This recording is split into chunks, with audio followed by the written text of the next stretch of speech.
No prizes for guessing what the theme of our series for this autumn will be. We'll be looking at the story of Joseph, which of course has been made famous throughout the world by, thanks to Andrew Lloyd Webber and Tim Rice and that musical, which has been going for 50 years and is about to have a West End revival next year. It's the story of Joseph is compelling, isn't it? And no wonder it's been so successful.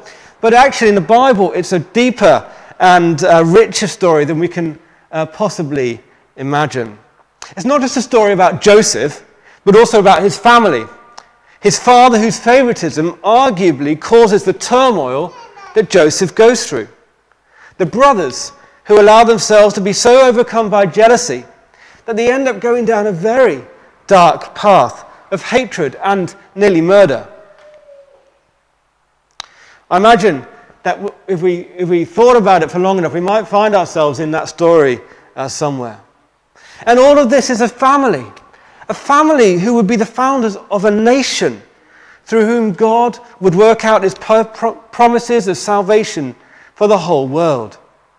And so we're going to be journeying with Joseph and his family this autumn, and we'll go through the roller coaster ride that they experienced. And throughout we're going to ask, how can God be at work when life turns out very differently from how we imagine it would be?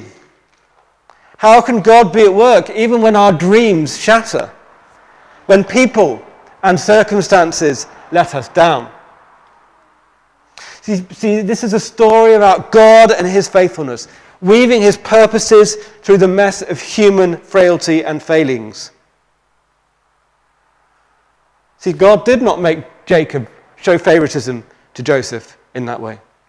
He did not make the brothers act so horribly towards their younger brother. And though he gave Joseph the dreams, he didn't make Joseph rub his brothers' noses in it. But God did work. God did bring about restoration for Joseph. He did bring about reconciliation in this family. And ultimately he brought about salvation through the whole world through this family. The key verses that are underpinning this series are from Genesis 50 at the end, when Joseph tells his brothers, "You intended to harm me, but God intended it for good. He brought me to this position so I could save the lives of many people." And from the New Testament, the key verse that it would be great if we could try and recall and remember is from Romans 8:28. "In all things God works for the good of those who love him, who are called according to his purpose." This is our base conviction. Though people seek to harm us and bring us down, those circumstances such as the coronavirus themselves are evil, God can still be at work. So how can God bring about his purposes? When others mean things for evil, how can God mean it for good? This is what we're going to be exploring together this term. And so we're going to begin with our Bible reading from Genesis chapter 37, from 1 to 11. Jacob lived in the land where his father had stayed, the land of Canaan. This is the account of Jacob's family line. Joseph, a young man of 17, was tending the flocks with his brothers, the sons of Bilhah and the sons of Zilpah, his father's wives. And he brought their father a bad report about them. Now Israel loved Joseph more than any of his other sons, because he had been born to him in his old age. And he made an ornate robe for him. When his brothers saw that their father loved him more than any of them, they hated him and could not speak a kind word to him. Joseph had a dream, and when he told it to his brothers, they hated him all the more. He said to them, "Listen to this dream I had. We were binding sheaves of corn out in the field, when suddenly my sheaf rose and stood upright, while your sheaves gathered round mine and bowed down to it." His brothers said to him, "Do you intend to reign over us? Will you actually rule us?" and they hated him all the more because of his dream and what he had said. Then he had another dream, and he told it to his brothers. "Listen," he said, "I had another dream, and this time the sun and moon and 11 stars are bowing down towards me." When he told his father, as well as his brothers, his father rebuked him and said, "What is this dream you had? Will your mother and I and your brothers actually come and bow down to the ground before you?" His brothers were jealous of him, but his father kept the matter in mind. This is the word of the Lord. Thanks be to God. And we're going to have a clip, which is Joseph's video diary, day 1. Have you seen...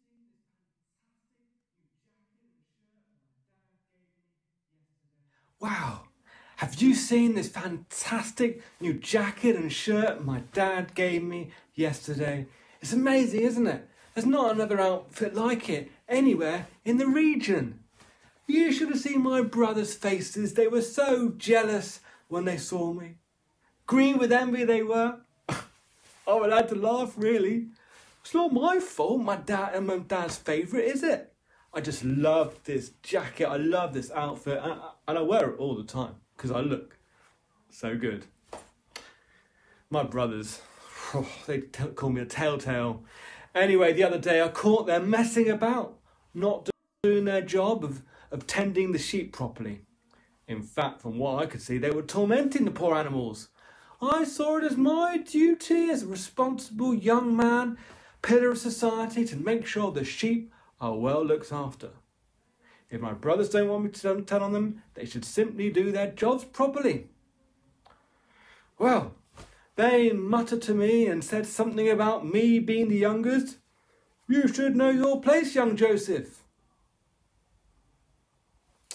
It's funny they should have said that, because yesterday morning I woke up having had the most extraordinary dream.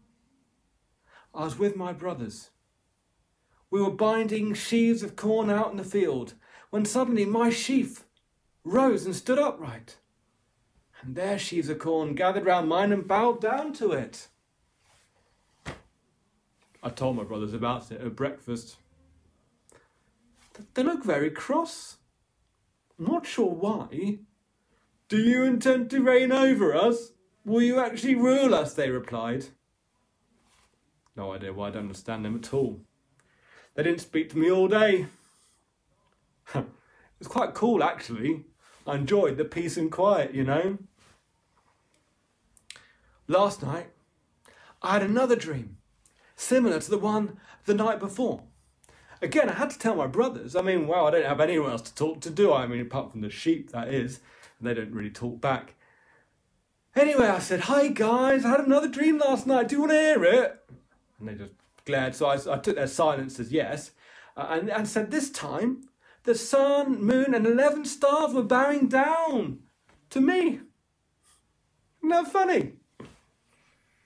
Again, they just said nothing and sort of glared at me. It's not my fault, is it? It's not my fault I'm having such fascinating dreams and theirs are just boring, probably just full of sheep and fields and all that sort of thing. Anyway, Dad was there as well and he heard the dream. "Hey, Joseph, what is this dream you had? Will your mother and I and your brothers actually come and bow down to the ground before you?" "I wonder," he said. "I think you might be wise to keep these dreams to yourself."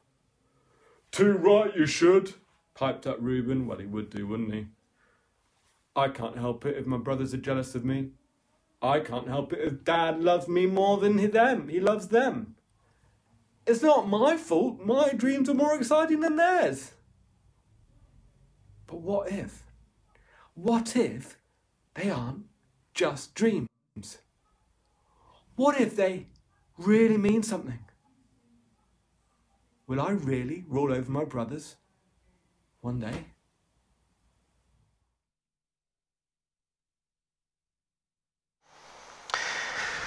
What must it have been like to live with Joseph? Was he insufferable? I mean, he was a telltale.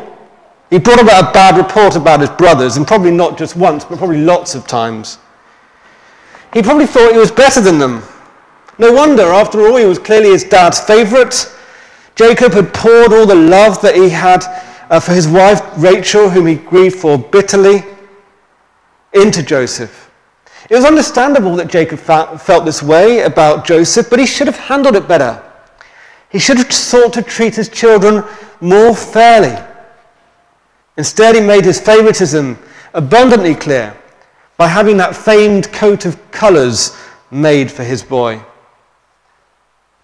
Joseph, knowing what I was like as a 17-year-old, probably didn't have the maturity or sense to play this down in front of his brothers, but instead, most likely, revelled in it. He might have been wise to refuse the gift of the coat. Instead, he put it on and strutted himself around. As the song goes, how he loved his coat of many colours. And we read in the Bible, when his brothers saw that their father loved him more than any of them, they hated him and could not speak a kind word to him.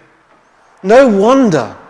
And Jacob, who should have known better, could not see the danger of his actions. In effect, he turned his sons against Joseph. And here's a warning to me as a parent and to all of us parents.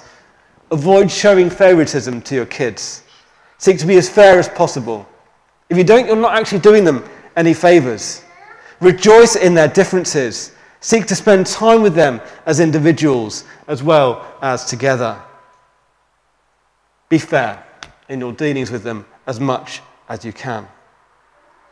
But also a word to children of parents. Maybe you're grown up and your parents are even more grown up. Perhaps they're not with you anymore. Your parents are not perfect. They will not have treated you fairly all the time. They have their faults. And as their children, we need to forgive them. And pray that our own children forgive us too. It's hugely challenging, but I believe we can find freedom if we are able to forgive our parents and seek the forgiveness of our children. And I believe God can help us with this. We may find we even get on better with our siblings as well. For Joseph and his family, this would come eventually. For now, things were bleak. And then came those dreams, which made things even worse. As again the song puts it, I dreamed that in the fields one day at corn collecting time, your 11 sheaves of corn all turned and bowed to mine. And again, I dreamed I saw the sun, 11 stars, the sun, the moon, the sky, bowing down before my star. It made me wonder why. You see, he couldn't help receiving these dreams, but he could help the way he handled them. He could and should have kept them to himself, or perhaps just confided in his dad about them. However, he was a 17-year-old with a big sense of destiny and an even bigger mouth. So he rushed to tell his brothers, and their response was to sneer.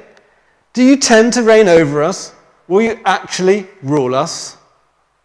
No wonder they sneered like that. Being the older sibling and being told that your younger brother or sister will eclipse you in some way can be difficult to take. And my own brother illustrated this rather well in his best man speech at Maya and Liz's wedding. We won't probably play the video clip right now. But he stood up as the best man and he said, standing here as an unmarried man at the wedding of my younger brother takes some pride to be swallowed, he said.